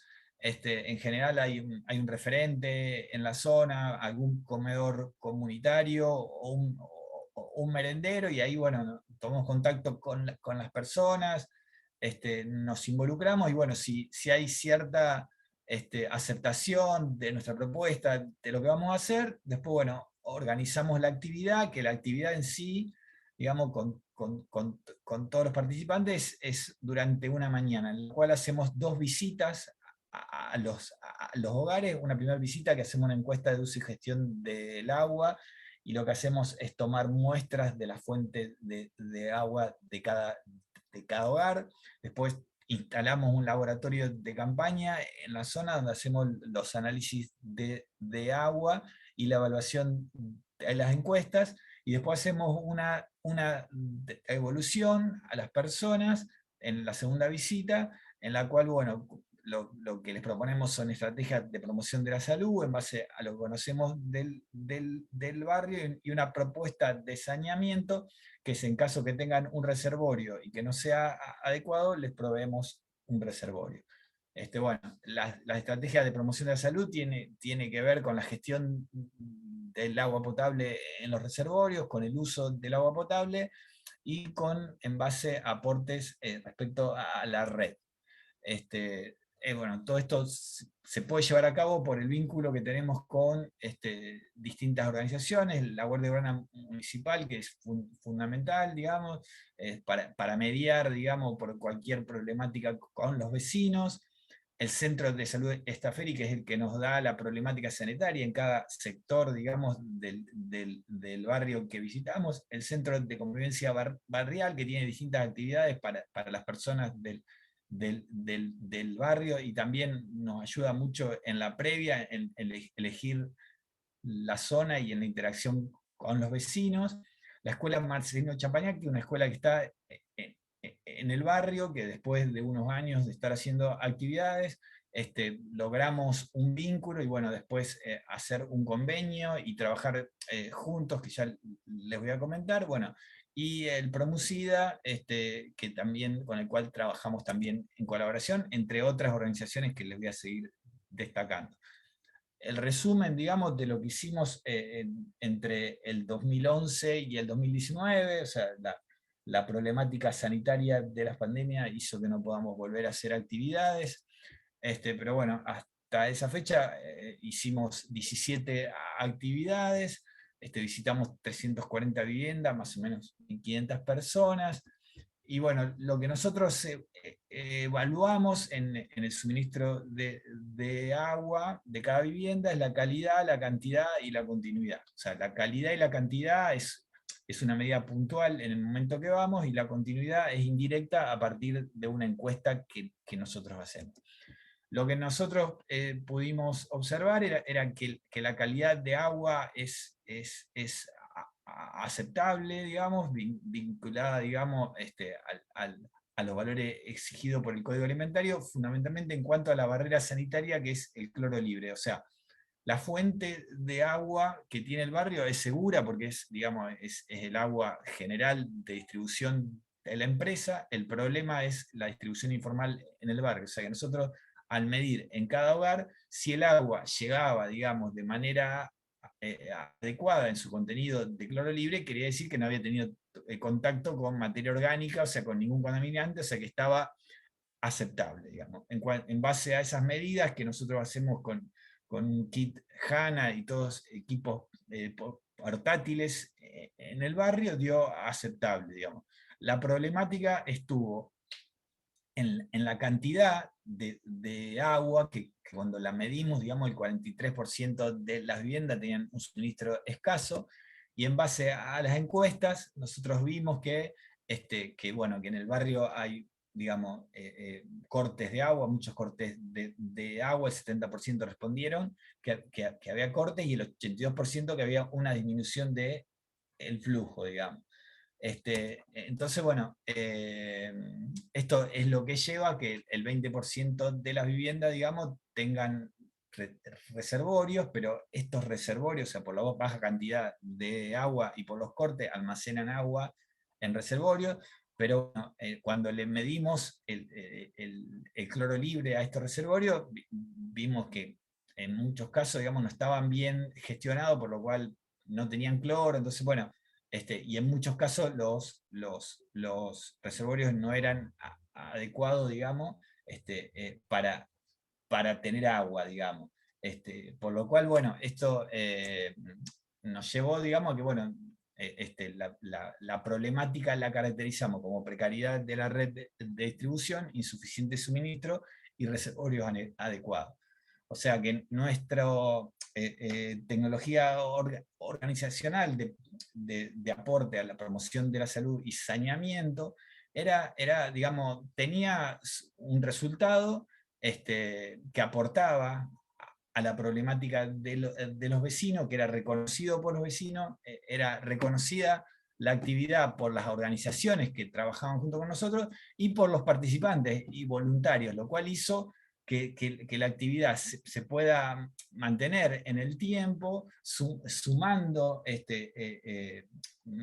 mayor cantidad de personas, y también sumamos más actividades. O sea, siempre las convocatorias para cada actividad fueron convocatorias abiertas, o sea, cada vez que hacíamos una de estas actividades, que hacíamos 2 por año, que eran abiertas a toda la comunidad de nuestra facultad, de la universidad en general y del CCT, digamos. Lo cual, bueno, tuvimos, o sea, mucha participación, fundamentalmente de estudiantes, por eso también la virtualidad es algo que nos ha afectado mucho, porque, bueno, en estas 17 actividades participaron 646 personas, digamos, y bueno, y también muchos docentes e investigadores de distintas áreas de nuestra facultad y también de distintas facultades. Bueno, Miguel Taborda, del área virología, con él comenzamos junto con el proyecto, y para el año 2014, que el proyecto ya se asentó en el barrio y teníamos un protocolo que ya estaba consolidado, empezamos a incorporar una nueva temática de promoción de la salud sexual y reproductiva a través de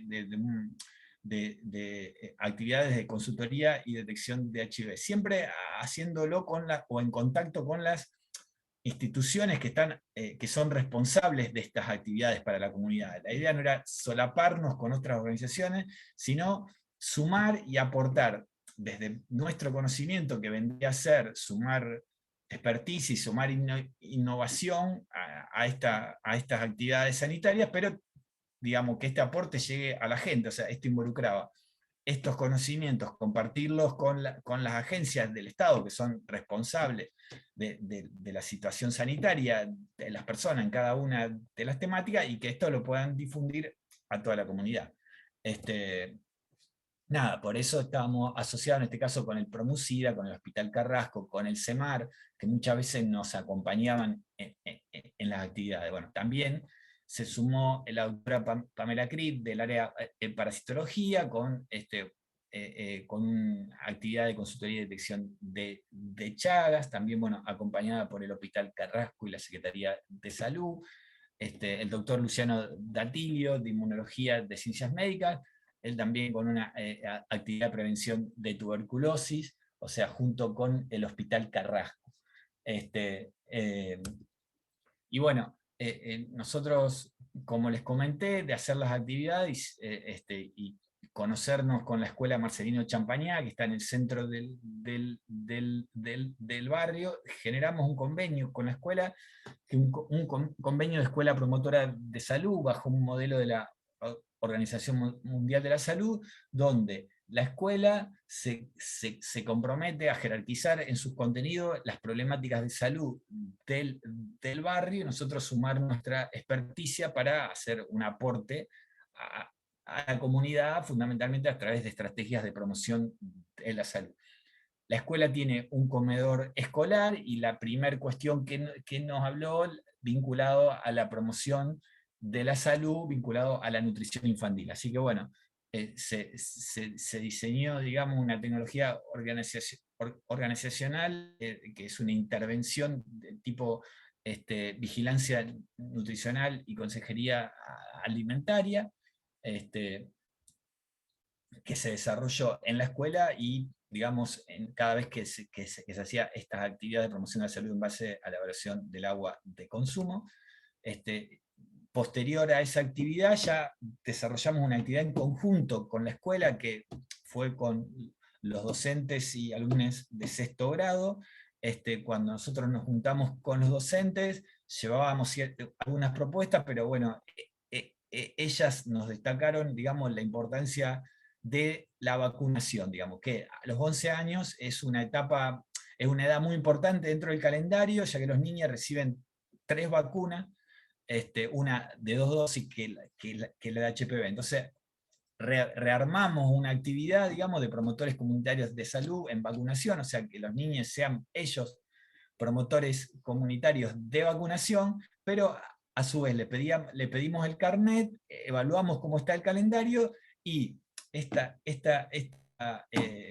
intervención la diseñamos junto con el Centro de Salud Estafieri, y bueno, y hacemos una campaña de vacunación como última actividad, en la cual les completamos el carnet de vacunación a aquellos que lo tienen incompleto, digamos.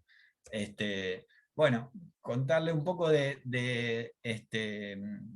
base a todas estas actividades y a todos estos recorridos, siempre nuestra idea fue institucionalizar el proyecto para trabajar, digamos, desde nuestra trabajo, digamos, como universitarios, académicos, desde CONICET, bueno, trabajar para aportar a estas problemáticas. Entonces eso involucraba de alguna manera incorporar todas estas acciones que veníamos haciendo a las distintas funciones de la universidad, o sea, la investigación, a la docencia y a la extensión.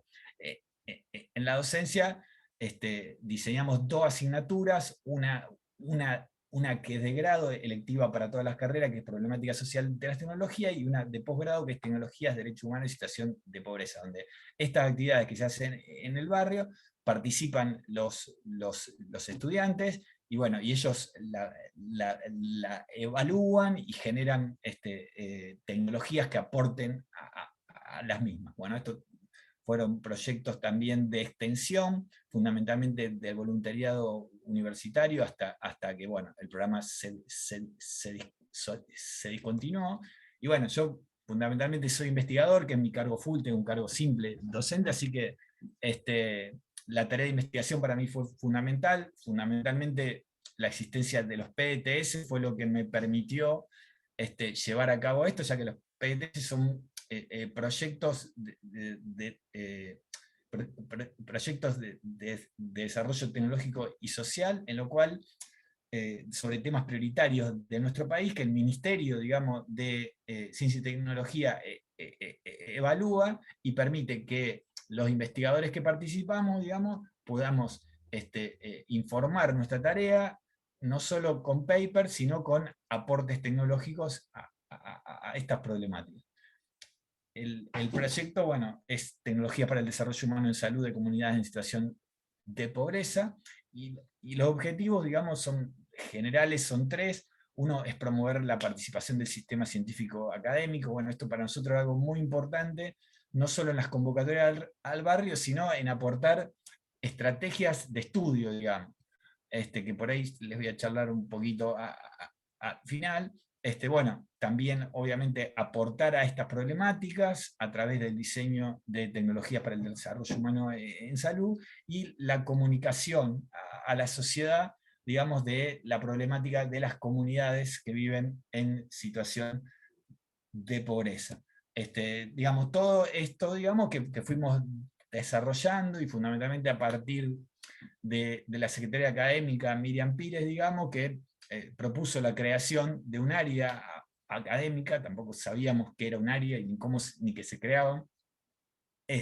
Y bueno, le propusimos como el nombre de Tecnologías para el Desarrollo Humano, y la idea de este campo de estudio, porque un área es eso, digamos, lo que hace es agrupar a docentes, estudiantes, investigadores, digamos, que tienen un campo de estudio en común, que es la aplicación de nuestros conocimientos disciplinares a problemáticas sociales. Bueno, la propuesta, digamos, de nuestra área en general está muy vinculada, digamos, con la universidad, que en sus fines ya lo propone, digamos, que es que, o sea, formar a graduados para ejercer nuestra profesión, respetando, protegiendo, garantizando y promoviendo los derechos humanos en el marco y prioridades de los objetivos de desarrollo sostenible. Digamos, esto es una propuesta que nuestra facultad, y a partir, digamos, de los cambios de planes de estudio que se hicieron, digamos, y de la incorporación del ERIDEP, o sea, tiene también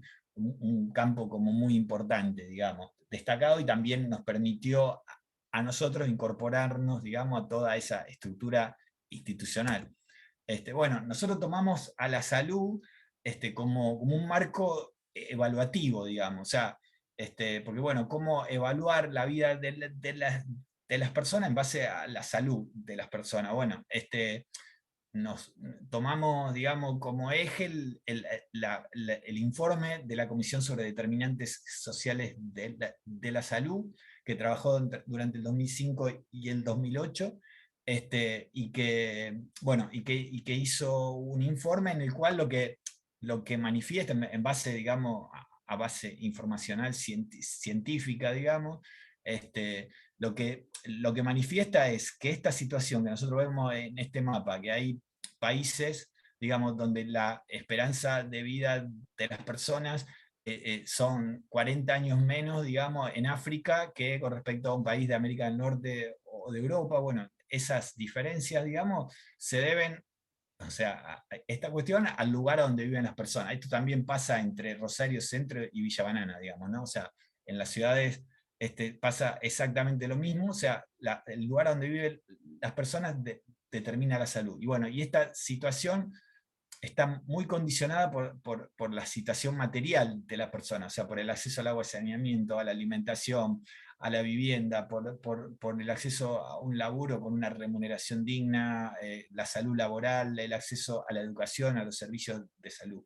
Bueno, esta desigualdad en salud, propone la comisión, es evitable tomando medidas razonables.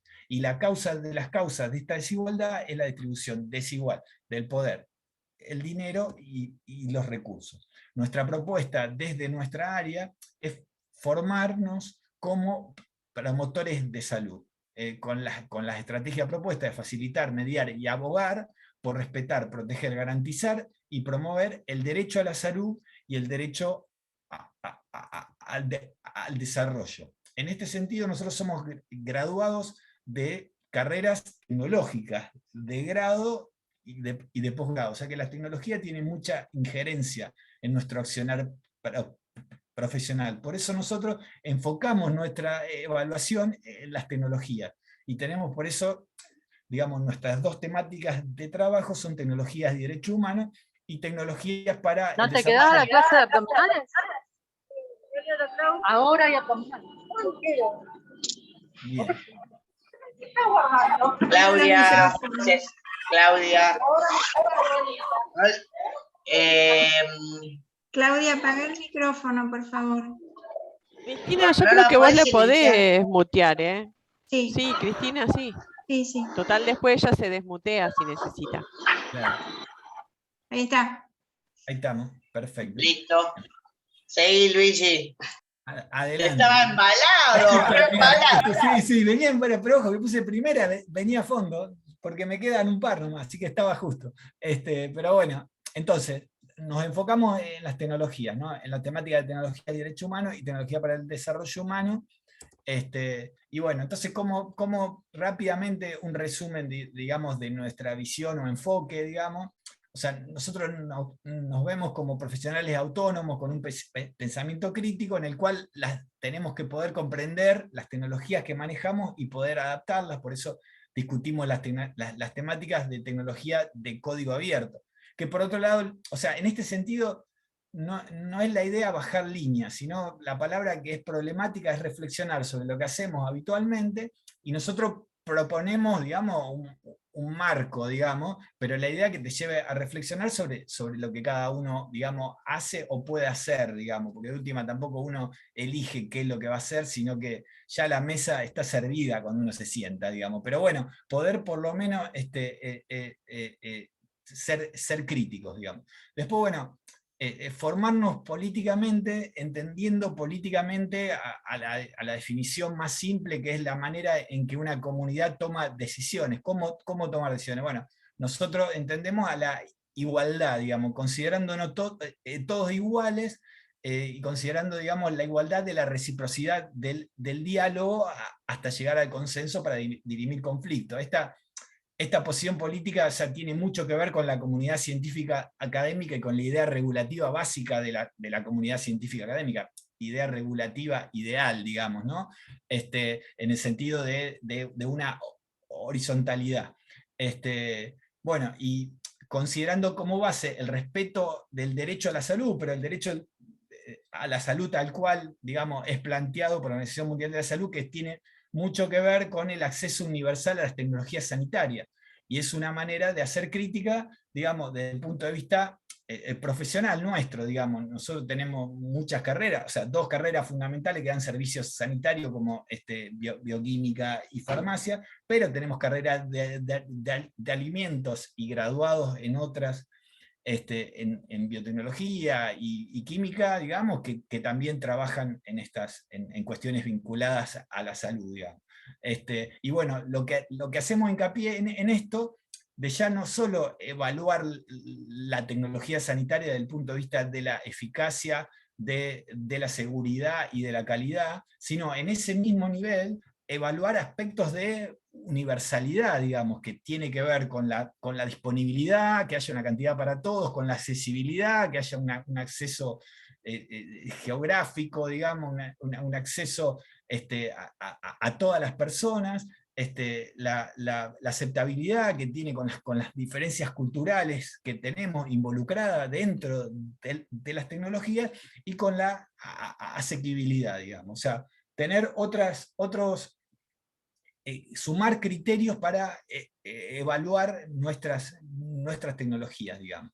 Y bueno, y comprender también el derecho al desarrollo como base para toda tarea innovadora. Nosotros como, digamos, comunidad científica académica estamos permanentemente innovando, y bueno, y ahí es, o sea, el derecho al desarrollo es el derecho al desarrollo humano, al poder, digamos, vivir la vida que cada uno valora, pero con la responsabilidad de no afectar la vida de los demás, con la responsabilidad de no afectar los derechos humanos de los demás, con la responsabilidad de no afectar la vida de las generaciones futuras. Entonces, la idea es, en nuestro accionar profesional, hacerlo con responsabilidad social, económica y ambiental, que tiene que ver con la sostenibilidad del mismo, digamos. Esto es una cuestión como muy amplia, ya con evaluar solo uno, digamos, tenemos ya para un buen rato, pero bueno, la idea de nuestra área es esa propuesta, digamos, y tratarla, digamos, de poder generar aportes, y que bueno, y poder interaccionar con otras áreas, buscando, digamos, aportar obviamente a la tarea colectiva, porque todos estos criterios, tanto como el de sostenibilidad como los de universalidad, están situados, digamos, a un contexto, digamos, socioeconómico, ambiental. Por lo tanto, es una cuestión que no lo va a definir una persona sapiente, sino que va a ser fruto de un consenso general, y por eso también la cuestión política, digamos, ¿no? Así que bueno, nada, esto fue un resumen, digamos, y bueno, muchísimas gracias por la escucha y por la invitación nuevamente. Muy bueno, Luigi. Muy lindo, muy lindo. Bueno, muchas gracias. Gracias, Muy bueno, Luigi. Muy bueno, tres charlas muy buenas, muy buenas. Sí, claramente. Y complementarias. ¿Por dónde empezar? ¿Cómo? No, a Luigi, ¿cómo planeas y reiniciar actividades? ¿Tenés apoyo para volver a hacer trabajos de campo, o sea, de volver al barrio? Sí, eso seguro es una preocupación fundamental, pero bueno, viste, ahora volvimos, porque viste, con la vacunación, o sea, más allá de la actividad de promoción de la salud, lo de la vacunación de los chicos, viste, de 11 años, está bueno. Y contar con el centro de salud, con el enfermero Lucas de los Santos, que él consigue las vacunas, o sea, entonces yo ya le había hablado a la directora para ir solo a vacunar a la escuela en diciembre del año pasado, pero ahí, viste, estaba medio imposible. Habíamos vuelto, tuvimos un veranito ahí, pero la cuestión no estaba sencilla para entrar en la institución, digamos, o sea, yo no sé si se acuerdan, con los docentes, o sea, entonces medio que no pudimos hacer nada. Y este año, cuando volvió a mejorar en julio, agosto, volví a hablar con Lucas a ver si él podía, y bueno, llamé a la escuela, y bueno, y vamos a hacer una campaña de vacunación ahora en noviembre, digamos, que con eso, digamos, solo vacunar, pero bueno, para nosotros, digamos, está bueno para aportar y ya volver, digamos, al contacto con la escuela. Capaz que con Miguel también vamos a hacer en algún acto de fin de año algo de consultoría y detección de HIV. Y bueno, el tema, viste, Mench, que para mí el mundo cambió, viste. O sea, yo creo que todos cambiamos, y cada vez que me encuentro con alguien lo saludo con todo el cariño de siempre, pero le pregunto quién sos, digamos. O sea, porque yo veo que todos hemos cambiado, todos hemos hecho cosas, y la verdad que pensar que vamos a volver de un día para el otro, viste, más que nosotros contábamos o sea, en cada actividad éramos 50 personas, de las cuales 40 eran, viste, gente que se sumaba, viste, o sea, Sí, voluntarios totales.